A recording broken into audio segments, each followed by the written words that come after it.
kindergarten, express yourself without emotions. If you're emotional at that moment, you can hold on till when when you feel more psychologically safe to speak, and then speak logically. I've been working on this project for the past 2 weeks. I noticed that with all the tasks that we're given, no one is there to fulfill their tasks, and I have done 4 already. Appreciate and then explain what you appreciate, what you want the outcome to be, right?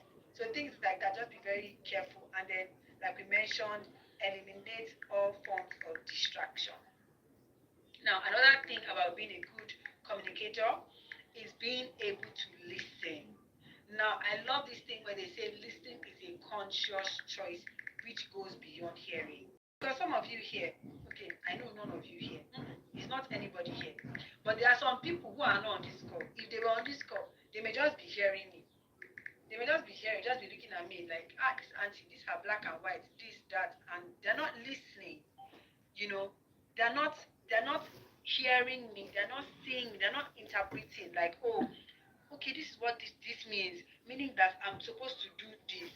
That is a point of active listening, paying attention to the conversation, right? And then what are some of these signs?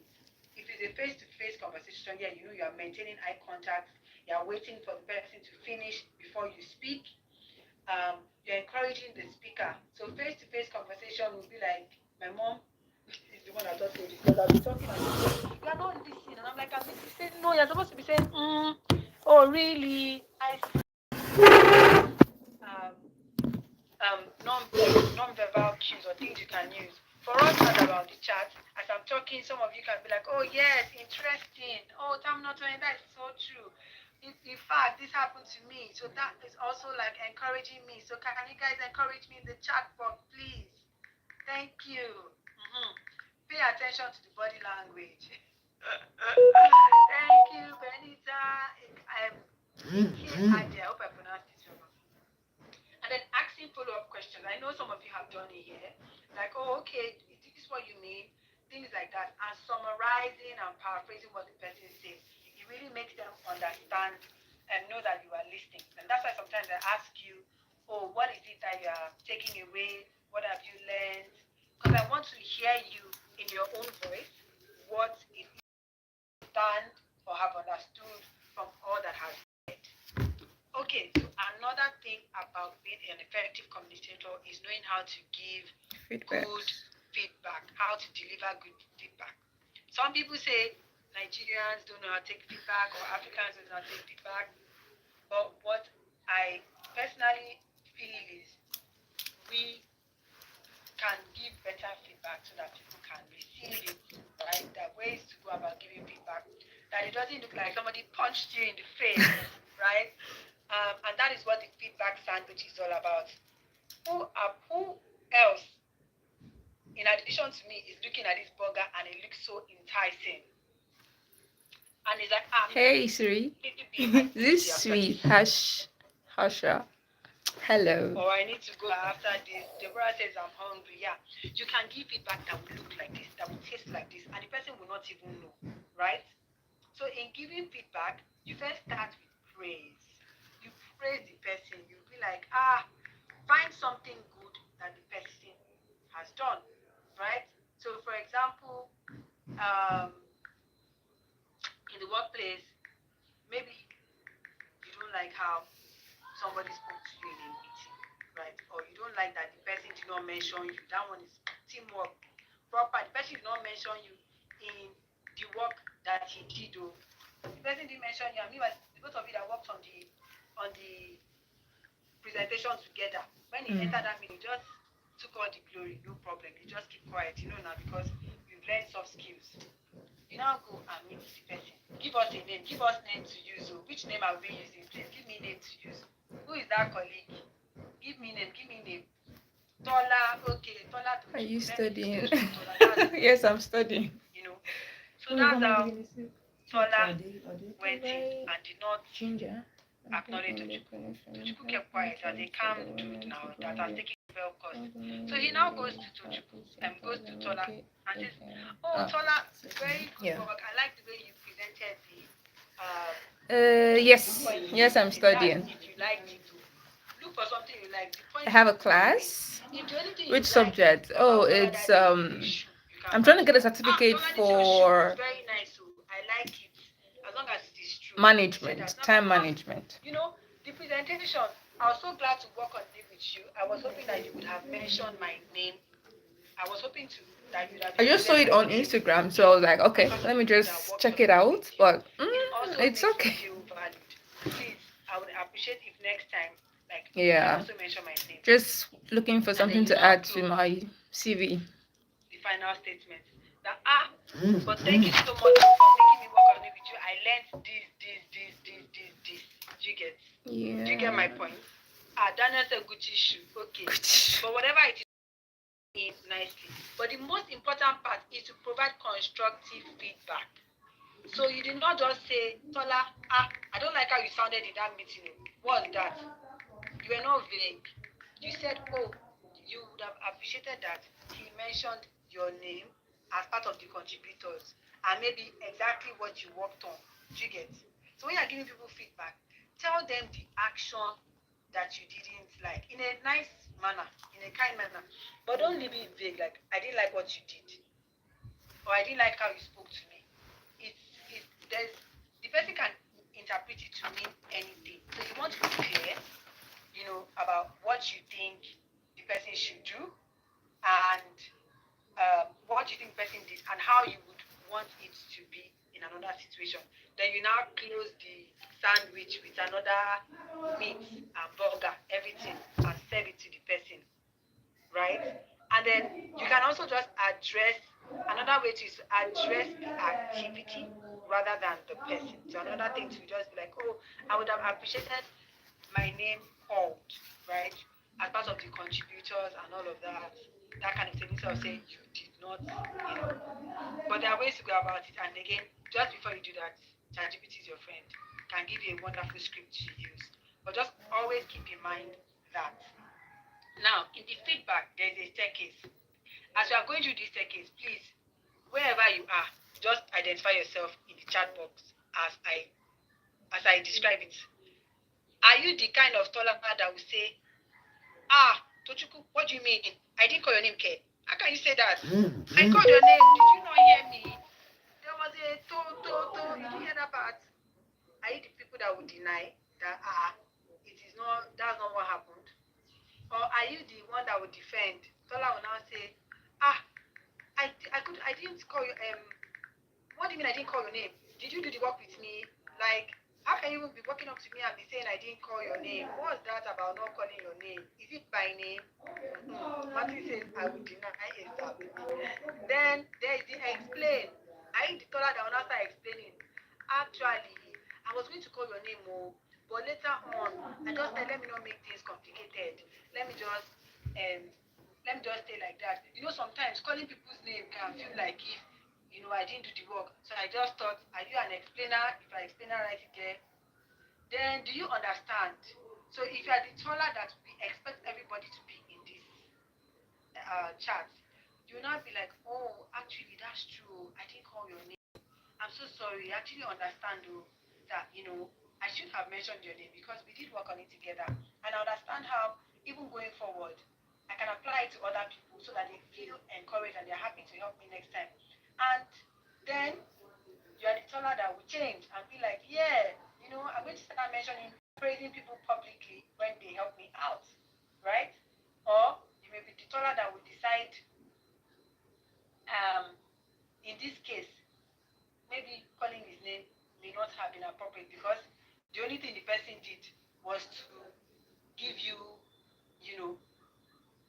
the name of, or give you the printer, internet to the printer to print, and he now wants you to call his name, that kind of thing. So it's left to you whether to change or remain. But the most important part is to change. Okay. So I want us to put in summary all the things we've learned. What are the things that we are taking away from effective communication? Can you please put in the chat box while my colleague prepares to come up?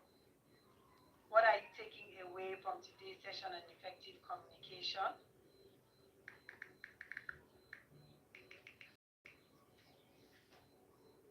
Active listening. Okay, great. So Kayode, over to you anytime you are ready. Please take over. I still want to see your concrete. I want to see your concrete take homes while we wait for Kayode to come on. Empathy, explain change, how to give proper feedback. Awesome. Body language is key. Exactly. Valentine, proper feedback. Yes, so yes. Kayode, if you are speaking, you are muted. We're waiting on you. Sandwich feedback, effective communication. Awesome. So Kayode, please, you can unmute yourself when you are ready.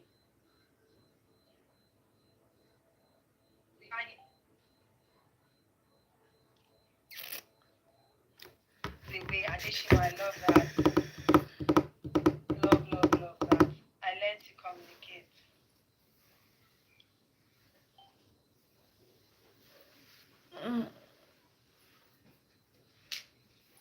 I'm already bored. Awesome. Keep it coming. And remember to be specific. Go straight to the point. Staircase feedback. Okay, great. Okay, so I'll just carry on until Kayode comes in and he can just keep it on as we go. The next module is emotional intelligence, teamwork, and business etiquette. Who is ready? Okay, so by the end of this course, you would discover what emotional intelligence really is, because I know we need to understand what it really is. We'll be able to pinpoint our behavioral styles, know how to work with different styles. We'll identify the signs of high and low emotional intelligence in people that are around us. We'll recognize the importance of working in teams, and then understand what etiquette is and how we can apply it to our everyday life. Who is ready? Let's go. I like that energy. Now, what is emotional intelligence? Emotional intelligence is the ability to recognize, interpret, and... Can you hear me? Oh, yes, we can. Can anybody hear me? Yes. Okay, awesome. Okay, I'm just going to hand over to Kayode. Yeah. Thank you guys. Keep the energy going all through the class. I'm rooting for you all.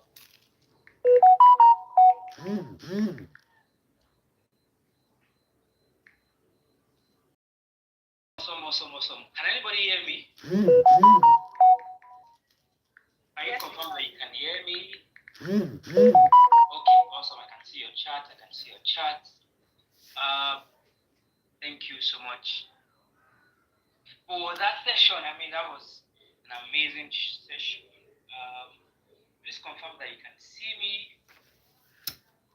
Okay. Great. So let me just share my screen shortly and get started.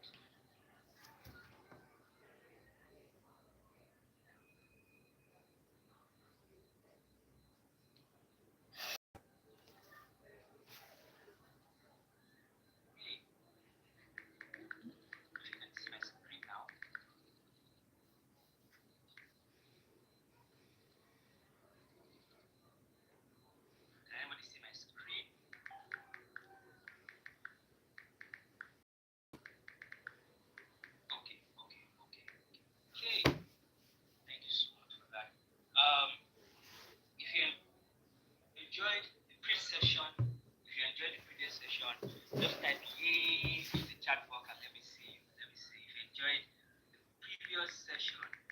Yeah. Awesome. I like this energy. Right. So let's keep the same energy for this session.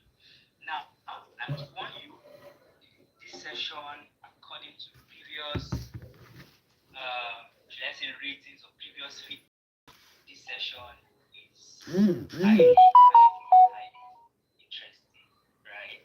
And you don't want to miss want to miss it at all, right? And the reason is because, look, this is one of the things that really separates the entry level guys and level managers and the senior level managers, right? This is one of the things that really separates them. We're going to go through 3 modules, and it's a long one, but I'll make sure that we keep it pretty short and finish it before, say, 6:10, like the next 1 hour, right? So today we're going to talk about emotional intelligence, right? And over the next, say, 20 minutes, we're going to be talking about number one, what is emotional intelligence, first of all, and why is it so important for your career, right? So you remember that I told you that all of it, in fact, not just module 3, but every single thing that we're going to discuss today is very important for your career. So you're going to see why it's important for your career, right? Number two, we're going to pinpoint behavioral styles and how they work with different patterns, right? Number three is we're going to identify the signs of I and IQ, right? And then we're going to recognize, oh, somebody said my voice is low. Okay, let me plug in my get this properly.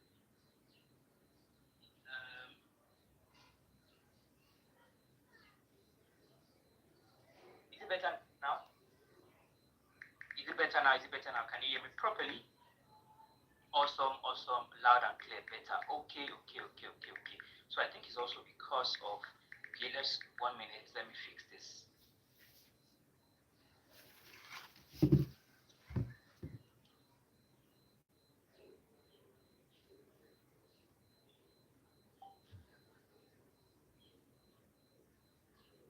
Okay, so this should be better. I can see somebody saying better. Okay, so as I was saying, we're going to then recognize the importance of working in a team, and then finally we're going to understand what etiquette is and how it basically impacts your everyday life. Now, let me start with the story. Right, let me start with the story. I know that you guys like stories, right? So I do a couple of things in a media and production house, and we have this sound engineer, right? We have this sound engineer that over the last, say, 1 year, we've all been complaining, like both the musicians, instrumentalists, producers, everybody's sort of complaining about sound. Not like I said the sound is not exactly good, but we know that it can be better because of the kind of equipment that we have. Now, over the last 1 year, everybody has been complaining, but we then decided that, okay, he then said, oh, you know what, we need to get so and so equipment to make the sound better. Everybody's thinking, no, that's not possible. We have like one of the best equipment in Nigeria. So nobody is sort of answering him. Then we decided that, okay, you know what, let's go and get a senior sound engineer to come and look at what the problem is. So we brought in the senior engineer. The guy started touching one or two things, and then all of a sudden, the sound became better. But guess what? I started, because I was close, because I basically work hand in hand with, like I'm a supervisor, so I basically work hand in hand with this other sound engineer, previous sound engineer. Then I started noticing that he started giving, you know what they call body eating, body signs, like he started squeezing his face and all of those things. In fact, it got to a point where the senior engineer actually stepped out. Then the sound went, ooh, when you're in church and the sound and the microphone goes, ooh, that kind of sound. And I was like, Alpha, bring this thing down. And he's like, well, and he did something like, it's not his business. And I'm like, I don't understand. He was like, yes, since you brought somebody to come and, fix this, you think I don't know what I'm doing, they let the person come and fix it. I just texted somebody immediately that this person has zero, it's not like as if it's not like as if I said he has no emotional intelligence. I said he has zero emotional intelligence. Right? So from this, you can basically sort of see what emotional intelligence is. right? You can see what emotional intelligence is. Now, for a proper definition down, there are three things involved when you're thinking about emotional intelligence. Number one is it is the ability to recognize, number one,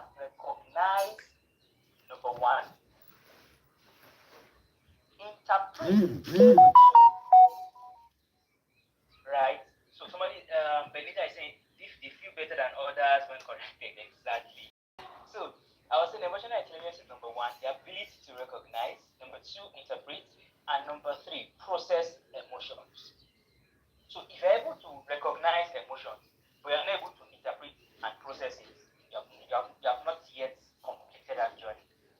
Right? What is emotional If you're able to intelligence? recognize and It refers to the interpret, but not ability to process, recognize, interpret, you have still and not. emotions So, in these three things yourself must and be others. exactly. Fatima says recognize, interpret, and process Process emotions. Now, emotions. what emotions? The emotions, your emotions and other people's emotions. Let me give you this. If, for instance, you and your guy, you probably, for guys now, you know that we know the way we banter each other, right? And say, God forbid, your guy has, probably somebody died in your guy's family, and you just walk into the room and like, guy, how far now? How your papa? How you just there? How you doing now? And it's like looking, on my no day mood, and then you are going on and on and on and on, right? You are not able to recognize the emotion that person is currently going through, that person is currently feeling, right? Even though, okay, you know that this person is not in a good space, and then you are still trying to, be funny, and you are not emotionally intelligent, right? So, yeah, thank you, Leonard. It's about not being able to. It's about being able to read the room. Yeah. So you're able to recognize, interpret, and process that emotion. Let me give you another example. Maybe somebody offends you. Somebody has done something terrible to you. For instance, myself, if somebody annoys me to the frame, right? You know what I do? I walk away and I never say anything. Like before, I wouldn't even tell the person that, look, you have offended me. I wouldn't say anything. But there was a time that something really happened, and it started affecting my relationship. And I was like, what's happened? And then I explained to my mom, and she told me something. The previous speaker also said, and mom told her something. I think mom rocks, right? Mothers rocks. So, anyways, let's move on. So I told my mom, and she was like, look, when somebody offends you, don't just keep it to yourself. You need to be able to express. Maybe not at that time, but being able to express it, right? So I then began to understand that. So when I'm angry, right? When I'm angry, I don't speak. I know that by myself. So I'm able to recognize that, right? And it's not just saying, okay, I'm angry or I'm upset. The question should be, why am I upset? Right? So I'm upset. Why am I upset? Right? Then being able to process that, okay, because this person did this and this and this to me. Okay, then what's the next thing? So that's what emotional intelligence is really. So just to quickly buttress that and read from what I have, it means being aware that emotions can drive your behavior and impact people positively or negatively. Simple. So you're able to recognize, interpret, and process emotions. Also know that whatever emotion you're sort of expressing, either you are angry, you are sad, you are whatever, right? That can actually have positive or negative impact on the other person, right? And also learning how to manage your emotions and emotions of other people is what makes you emotionally intelligent. Do we get that? If you get that, just type why. Just why. Don't type yes. Just type why. Correct. Like Benita. Good. Deborah Dixon. Awesome. Now, the next time I ask, I'm going to type E. Then the next time I type S. Do you understand? Good. Let's move on. Now, there are a couple of things that basically really, like I think I've explained some of these things, but let's just go through it.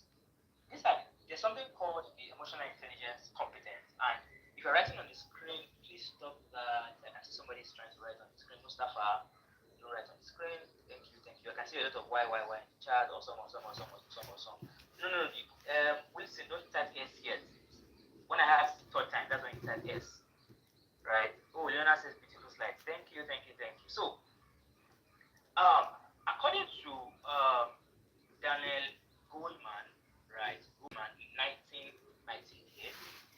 actually created something called the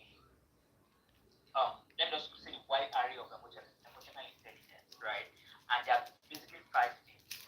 There are 5 things, right? Number one is Self-awareness, self-awareness. I think I already explained. self-regulation, social Knowing who you are, skills, knowing how your emotions, understanding your own empathy, emotions, right? Number two is regulating their emotions, being able to manage. Number three is the motivation. social skills. How do you communicate with other people? Say when you're in a party, how do you basically behave around people, your communication skills and things like that. Right? Okay. Understanding that. Number four is empathy. Being able to Understand sympathize emotions and with other sympathize with people. people. Right? Number four is Motivation. What motivates you? What motivates you? Let me know. Now let me give an What motivates me? Money, money, money, money. That's what motivates me. Our sound engineer. For our sound engineer, what is motivating him can be different from what is motivating me. Yeah. I have to understand that if I want to really work with this person, what exactly is motivating this guy? Say he can do something like when you don't really concern. That means that probably he doesn't have a sense of ownership. And why doesn't he have Sense a of sense of ownership? belonging. Probably because someone say you can't hear me well. You can't hear me well. Can everybody hear me well? Or everybody cannot hear me well? Yes, I can. Okay. You say you can. Okay. Okay. Everybody can hear me well. So I think Benny, how are you? Okay. Come here. Then I would say, okay, Hello, what's up? Because I'm paying him money. So if I want to deal with him, like when I mean deal, I don't mean like in the wicked way. If I want to work with him, I'm good, Kabir. I'm good. How are you? What's popping? Right? You understand? Now, there is something that I call the Dick's behavior styles, and you just have to be able to, when you're working with people, people that are drawing on the screen. Let's stop that, please. If you're drawing on the screen, let's stop that. Okay, so this is called Dick's and it's the behavioral styles that we have. Dominant influence, conscious dominance. Essentially, they fall within these categories. Now, I'm not saying that when you now start meet from tomorrow, even from this night, you now start looking at your mother. My mom, where does she fall in? My daddy, where does she fall in? My brother, my boyfriend, my girlfriend. No, that's what I'm saying. But you just have to really understand this chart to be able to work with people. Now, there are some people that are dominant. Now, at the end of this, I would ask you, what category do you fall under? Right? So pay attention. So, there are some people that are dominant. You see these guys, they can ginger you to do anything.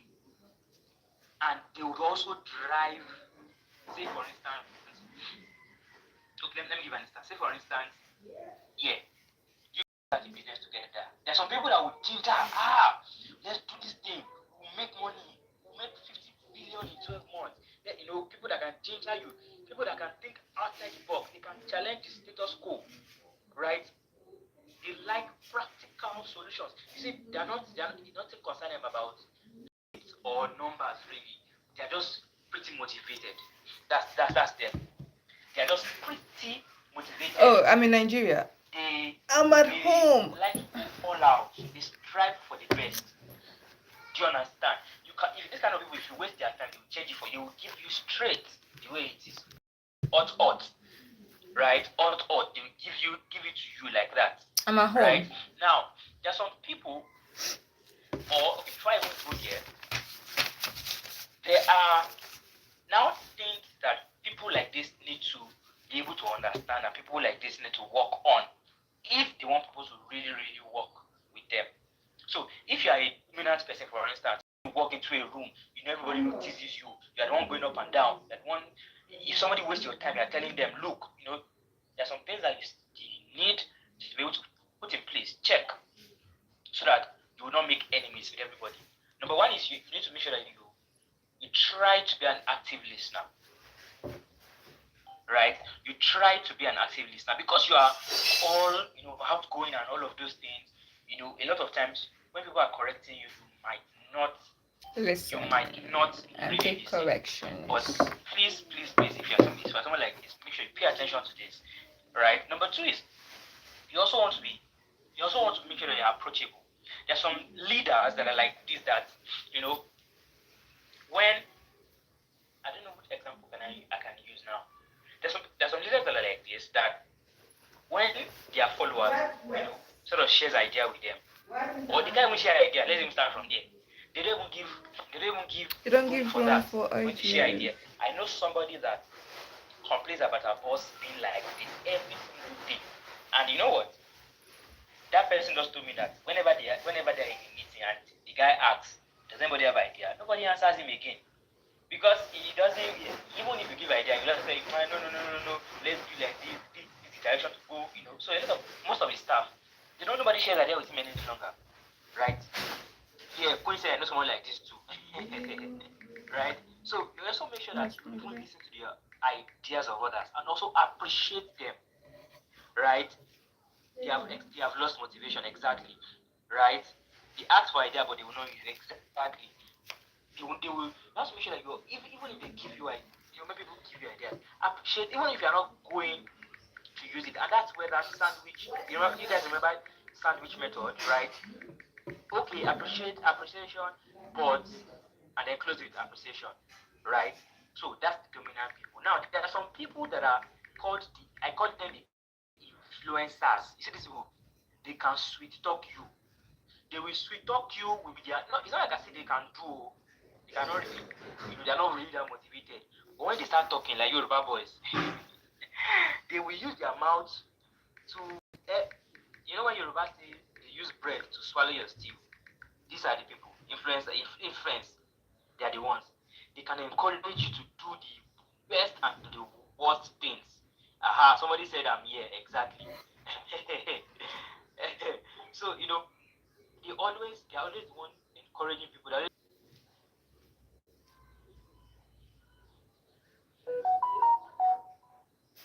Recording in progress. They are very strategic. They like numbers. They like, they overanalyze. You get, you see, they overanalyze things. Simple thing, just do this thing. They will think about it. They can even just write an email to an investor. They can prepare. They first of all look for a Google slide. They will present why should I speak to an investor, how to do it, the 5 steps in convincing. People like that. There are people like this too. They will think. They will analyze that. Right? They will schedule. There's some people. I'm sure that if some of you have you notice that there's some people in your office. If you don't schedule a meeting, This one is cannot attend the meeting. I'm trying They are to not get flexible. They soft cannot skill immediately certificate jump and do things, right? that I can add to my CV. Guys, my mom, right? So that's it, right? Now, if you're in this category, you want to focus less on fact and more on people. What do I mean by that? Yes, we know you're a strategy person. Yes, we know you're very meticulous. You are detailed. You're oriented. You like planning. But sometimes just chill. Yeah, they waste time to submit just a simple report because they want you to be perfect. Somebody said my husband falls into this category. So you know what? Don't tell him this. Alright? Let him try to focus on less on facts, more on people. Right? Number 2, avoid the paralysis of analysis. So when you plan too much, a lot of time you are very tired to even start executing. Sometimes to be like this because I'm a strategy and number person. I don't even know which one I fall to. I think I fall into everything, to be honest. I have traits of most everything. When it comes to marketing, because I'm a marketing, right? When it comes to marketing, I like strategy. I would think I was still having a strategy meeting and they were like, let's do this out. And I said anything about it. Okay, so what would you like? I would do like this. What is the result? Why should we spend money on this activity? You understand? But I understand that at the end of the day, you can't exactly plan your way to success. You must be room for flexibility. Do you understand? So, and you must just chill sometimes, right? Then because of this their behavior, there's some people that even some of them don't really build relationships, right? They cannot build relationships. So you have to chill and work on building better relationships for yourself. Because to be honest, relationships will help you in the long run, right? Just now in the category S, there's some people, they are called the steady guys, right? I like to call them the chill guys. They don't really like wahala. Whatever you tell them to do, they do it. If you call them 1 a.m., they will pick their call. You see, these guys, they are very loyal. They don't like wahala. If some of you, if you have gone to, if you have gone to, what's it called now? Say boarding school. When other people are, what's it called now? Trying to go to town, right? There's something we call Japa. That time, we used to call it Japa. Go to town, right? Scooby. These people, they will say they cannot do it, they cannot go to Scooby. They like what they just respect authority. Like people like this, they don't like wahala. Just chilled guys, right? Now, it's great to be in this, exactly, very loyal. Bumi said she's very loyal. Stress-free people, yes. Let's say stress-free people, exactly. Yes, Aliu said, same here, I don't like wahala. Yes, you don't like wahala, very soft. You tell them, this is the way we go eat. Good children, they wouldn't say good children. Now, what you want to also consider is you must be open to change, right? Sometimes, somebody telling you something is not exactly deep down that if you do it like this, it will not give you a result. Yes, if you go ahead, that's a bad thing. So be open to change, at least speak up, right? Number 3 is express your ideas. Okay, number 2 rather, express your ideas and opinions. It's not that okay, somebody will say go left, you go left, even though you know that left is not the right way to go, right? So yeah. Then finally be direct in your interactions. That's very simple. So if you understand this, it's time to type E. It's time to type E. If you understand this, type E, type E, type E, type E, type E. Let's go. My son is in this category. Yeah, type E, type E, type E.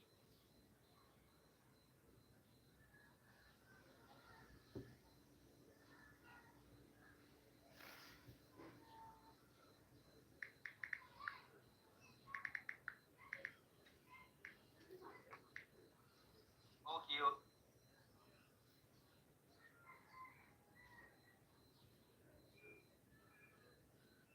Let's work. What is teamwork? It's basically when people come together to achieve a common purpose. It's as simple as that. So if the whole of Nigerians decide that, okay, guys, I think we have suffered enough. It is time to actually work together. Either you are outside, Igbo, whatever. Let's make Nigeria great. And they actually come together to do that. That's teamwork.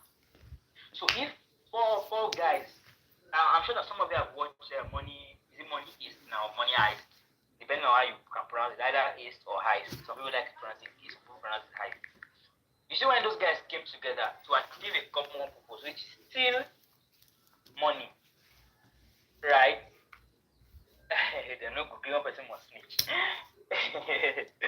You see, when you come together to achieve a particular purpose, whether it's good or bad purpose, it's teamwork, right? So teamwork is the ability to work together towards a common vision. Towards a common vision, the ability to direct individuals' accomplishment towards an organizational objective.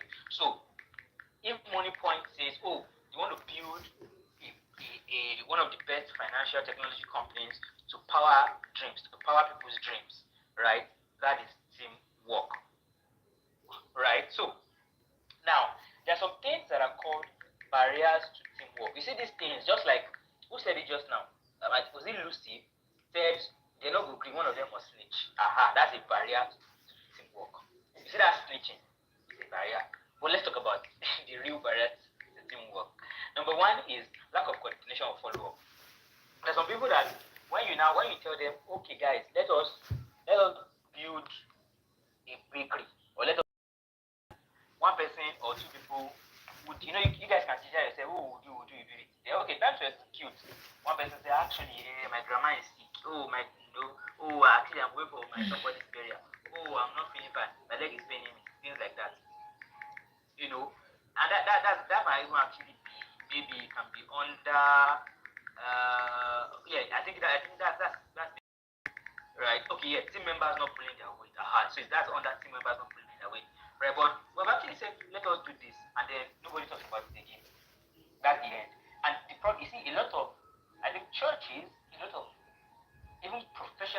organizations, companies, they actually do this.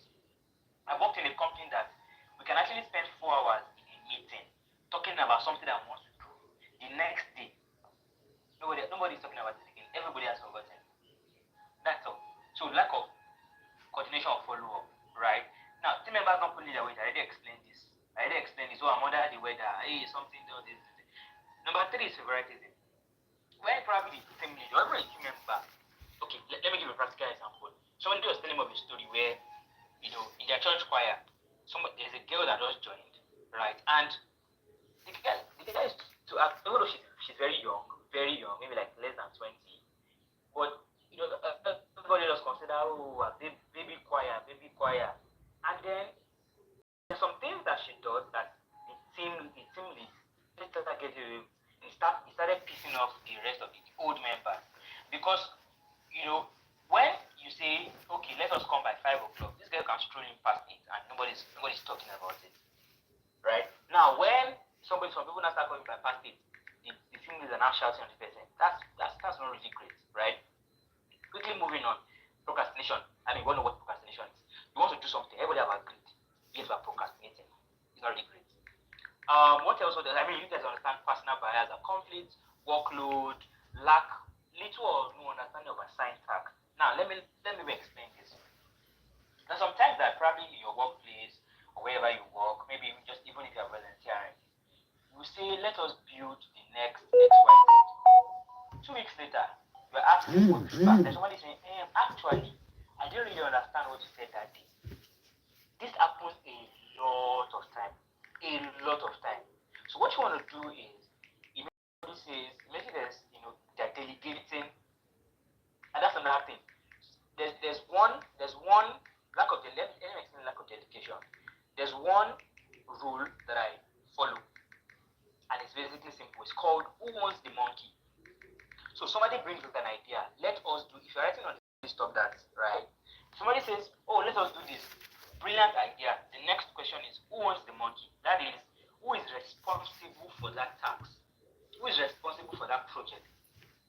Right? If it is okay, we want to build a bakery. Who is responsible for buying the cement? Who is responsible for buying the flowers? Who is responsible for hiring people?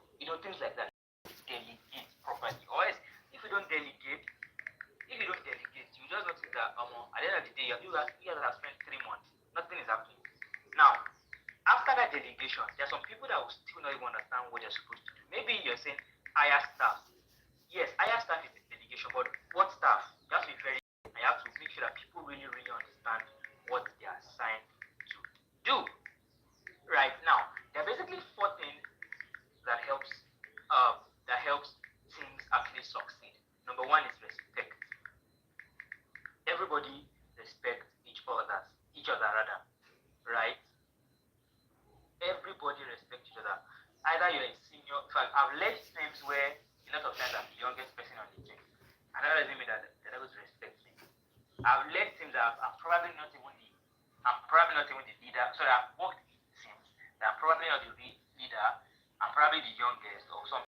Everybody respects each other, and that's one of the things that really helps you build a strong team. Number 2 is sensitivity. Right? Sensitivity. You have to just make sure that everybody is sort of on the same page. There's no favoritism. When somebody is probably feeling some type of way, able to address that. You understand. Everybody has an open mind. Everybody can speak. Everybody, you're basically on the same page. Right? Number 4 is trust. Or number 3 rather is trust. Justice says you definitely make a good leader. I think I do. Maybe. Number 3 is trust. Just if for example, if you're a leader in that team, if you tell your team let's go left and they all disagree, right? Or some of them there's chaos in the team and things like that. To me, that basically tells you one thing: your team members don't trust you, your followers don't trust you, right? Then let me just keep. I'm not sure if you say yes or no. Let me just keep this thing. When Tinubu wanted to, or I didn't even technically, I think Tinubu was the one that removed the fuel subsidy. It's actually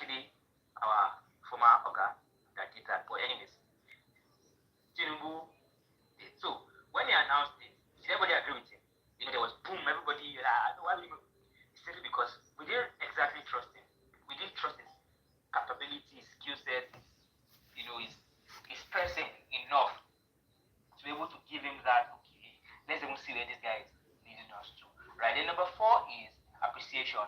Either you're the team member or you're a leader or whatever, you're basically working in a team, right? You must be able to appreciate each other, appreciate each other, appreciate each other, right? It's very simple. Somebody does well, appreciate them. Somebody does something very nice for you, appreciate them. Somebody does even something that is not really great, still appreciate them, right? Because you are appealing to their emotions, right? Leadership, and this is a get interesting. Leadership, right? Now, based on what we talked about from the Dix style, the Dix behavioral style I gave you earlier on, right? This this behavioral style, you should understand this pretty well, right? So just a minute, let me transactional, open bureaucratic, my notepad. Just a minute, let me open my notepad. Okay.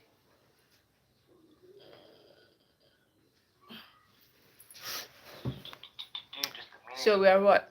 Almost 15 minutes in. And I'm already tired. Oh my god.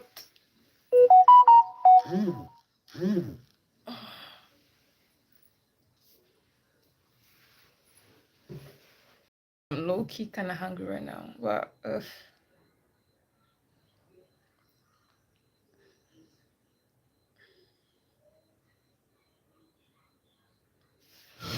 me go get charger.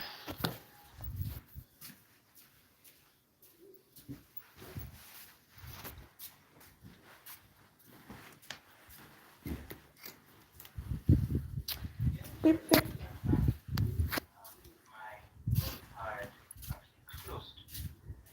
Get from there. Too close. We're talking about leadership, right? Yeah.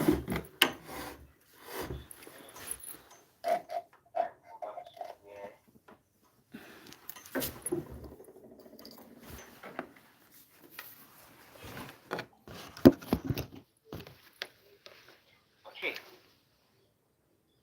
Now, there are basically different styles of leadership, right? And I think the common that we all know, right? I think the common one that we all know is democratic, because it comes from the word democracy, right? For the people, by the people, and things like that. But do we really practice democracy in Nigeria, by the way? I don't think so. Let me see your answer in the chat. That's just by the way, right? Do you think our leaders are democratic leaders? Let me explain what democratic leaders are. Basically, you guys never let me say what they were. Say no. Democratic leaders are leaders that sort of include everybody. So you don't take a decision, right? You include everybody's ideas, right? And everybody's idea is valued. So do you think we practice that? He said no need to explain. Our leaders are only for their stomach. But the claim that we practice democracy in Nigeria now. So anyway, that's what a democratic leader is, right? Inclusive decision, right? Inclusive decision. Everybody brings idea, and then they value that. Now there's another one called autocratic, and I think this is what we really do in this. Larry said I'm enjoying this class. Yes, so you're supposed to enjoy it. I told you now, based on previous feedback, this class is highly interesting. Beware, right? So there's autocratic leadership. So autocratic leaders, you see this one, they make all the decisions, and they just give you direct orders. You guys want to open a bakery, Rabi? Okay, we're going to open a bakery at Ekpe. Our bread will be called Larry bread. This, that. Pam. Okay, now I've said it. You do this, you do that, you. They are not giving space for any ideas. They don't really care about your idea. That's what autocratic is.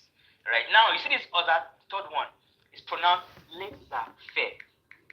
Right, like laissez, or like laissez-faire. Now, you see this one. The leader basically hands off and lets the team do what they want to do. But the basic problem about this thing is that, especially in Nigeria, you cannot do it because you see people will frustrate you. People will frustrate you. Imagine I say, okay, guys, let's do this marketing campaign. I'm not going to be involved. You guys come up with a strategy, and then I give it to, let me use the word Gen Z, because everybody now attacks Gen Zs. Right? Even though I think Gen Zs are the best people, right? Best generation ever. If you're Gen Z, let me see your comment. If you're Gen Z, let me see your comment. Okay, so these leaders just basically hands off and then they let the team run their affair. But the problem is that, especially in Nigeria, sorry, I don't know how to pronounce your name. Is it Beam? Right? BIEM. I don't know. I'm sorry about it. Teso, okay. Says Laserfair cannot work in Nigeria. Of course, it's as good as there's no leadership, exactly. Right? You allow people to do things and then everything else becomes scattered. Number 3 is then the transformational. You see, the transformational leaders are the ones that inspire other people with vision, right? So you can say, okay, like someone like Elon Musk I think he actually practices both the laissez-faire and transformational. So it gives you guys a vision. You want to do this, right? And then he basically also lead by example. So you're not just painting a vision for your workers or for your team members or whatever, or for your followers. You're also working alongside with them, step by step. You see, Elon Musk, when he was building, when he bought Tesla and he wanted to, really produce electric cars and things like that, he was stories. He was sleeping in the workshop. He was working like 24/7, 7 days a week, back to back, and things like that. So because he has basically painted a vision, but he was working alongside them. So it's not like laissez-faire where you just let the team run it and that's it, right? Now, bureaucratic, basically, that's the point. That's like number 5, right? Bureaucratic is basically this one is like for the civil servant. Let me use that word. That's why a lot of times innovation doesn't really go to civil service. The government, this thing. So there's hierarchy. If you want to take a decision, your guy takes a decision, then it goes like this, like this. Right? Now, if you notice that, sometimes for some of you that have done your NYC or whatever, you will notice that whenever you go for maybe LGA or something, they might say, Oga is not around. Because Oga is not around, they will not sign that document. Do you understand? Very terrible style of leadership. The next one is transactional. I don't know what number is. Transactional. You see this transactional? They basically use reward and punishment system to drive performance. And a lot of times, some sales teams use this transactional, right? So they will say, if you're able to do this, your reward is this. If you don't meet this, your punishment is this. Like carrot and stick leadership. Do you understand? Now, servant leadership is basically the most humble. They put the team needs first and then they lead with humility. They lead with humility. They think about the team first of all. A lot of Nigerian companies have tried to run this way and their team members put them in trouble. So it now really depends on whatever style really works for you, depending on your behavioral style. So are you a dominant person? Are you, you have to figure out what works for you. Do we understand that? So I think it's time to type, S, right? I think it's time to type S. Yes. S. Okay. Awesome. Now let's quickly move on. Let's move on. Now, there's something that you must understand about leadership, and it basically is you cannot exactly lead people without knowing how to lead yourself. You see what I just said? It's very deep. If you don't understand who you are, if you don't know even how to lead yourself, there's no way you can actually lead people. There's no way you can lead people. It's not possible. So, really, the first step of leadership, and you can see this girl taking her first step while drawing a pencil, is being able to lead yourself. The first step of leadership, if you want to tweet that, if you want to put that in your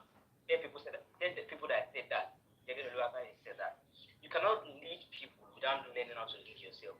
If you're not exactly disciplined, if you don't even know, you don't know your emotions, you cannot manage your emotions, you cannot, there's no way you can actually lead people.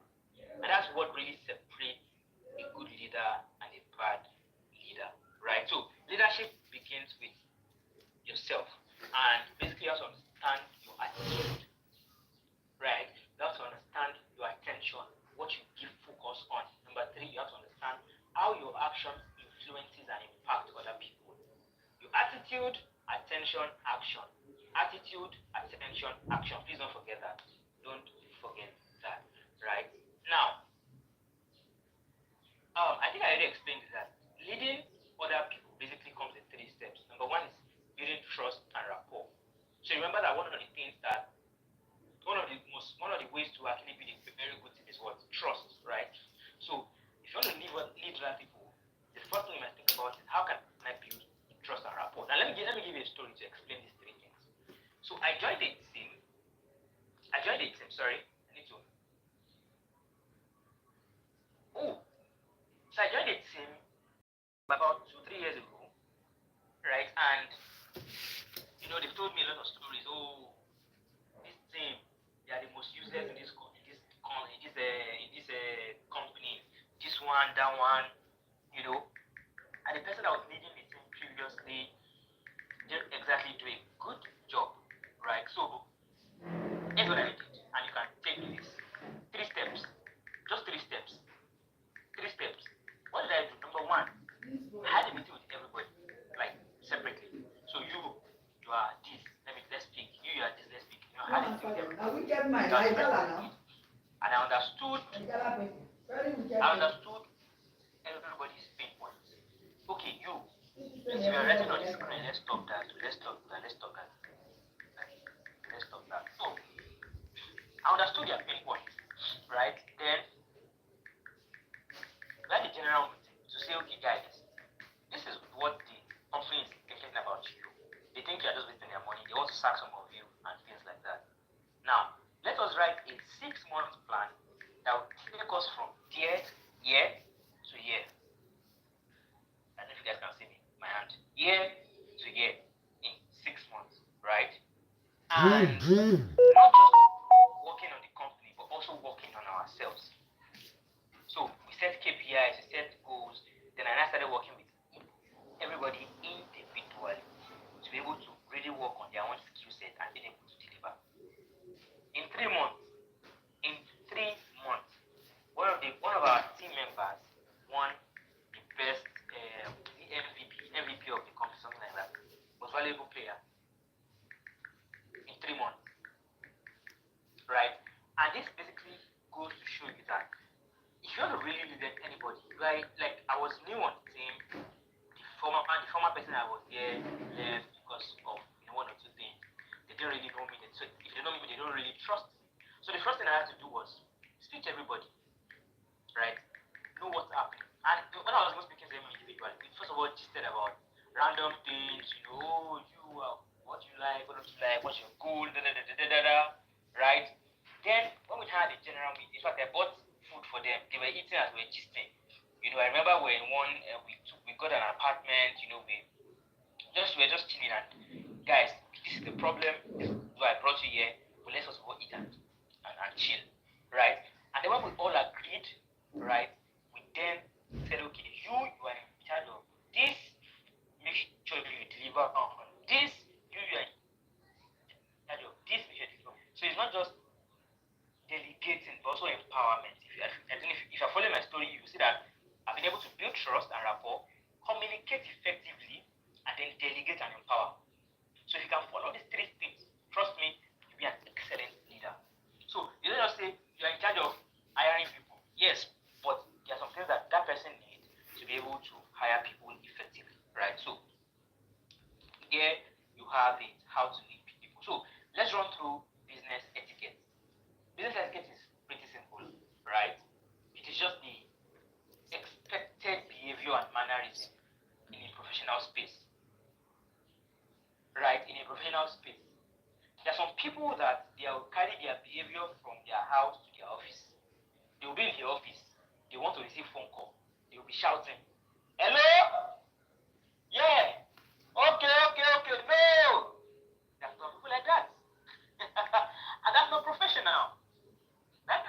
professional at all. So you're not. I would say you don't have etiquette, right? So it's very annoying, to be honest. It's very, very annoying. You cannot be in a professional space and act the way you would act when you are chilling, when you're in a club, when you're wherever, when you're in a church, wherever it is. Right. Right. So the expected way, it doesn't mean you're pretending, it's just that you understand that it's a professional space and you behave, you comport. Does it make sense to you? Right? So, importance of business etiquette. Acting like an unlearned person. Importance of build a strong relationship, promote positive atmosphere, reflect your self-confidence, right? People that, for instance, you walk into an office, you are bending your head, it just feels that you're not really confident. Right? So there are certain things that, okay, for instance, you are going to pitch 100 million naira, right? And maybe you're a guy, and then your tie is not properly, it's just loose, and it's here, and then your shirt is. People don't look at that. Oh no, yes. Do you really want to know what you're doing? Right? So business etiquette. Oh, somebody's asking what it is the expected behavior and mannerism in a professional space. Right? So also it prevents misunderstanding. What the reason why business etiquette is important: build strong relationship, promote positive atmosphere, reflect your self-confidence, and prevent misunderstanding. Right? Very, very simple. It just shows that you know what you have to offer, right? And you're able to you're able to work in your best of character, right? And then you also be when you're acting in a professional way, especially in a professional experience, in a professional space, you're acting in a professional way, in a professional space, people are able to see you from a different perspective, right? They see you as self-confident, you make a good impression on yourself, basically. Right? There's somebody, when I used to work, 9 to 5, there's some people in the office that whenever I see them coming in, I can picture what they would wear. They're always very comfortable. When they are talking, can you give him that is so big, so basically just take a good impression of you, right? So quickly running through our summary, emotional intelligence is used To describe to the various the various competence that are essential essential for building, developing, and managing uh, relationships. developing and managing relationships. Emotional intelligence competence are self-awareness, self-regulation, social skills, empathy, motivation, Right? team. Teamwork is about Together, everyone achieve more. when people come together to achieve a particular purpose, right? And then adopting good etiquette allows your best foot forward at all times, and it can prevent and resolve conflicts or even earn you your dream job, which is very true, right? So now that we're done with module 1, let's type YES if we really enjoyed this and we're super pumped to go into module 2. Sorry, we just finished module 3, we're going to module 4. YES if we're super pumped. YES if we're super pumped. YES super pumped. So awesome. So let's talk about employability skills. Right? Employability skills. So here we're talking about CV basically, right? We're talking about CV. Now by the end of this course,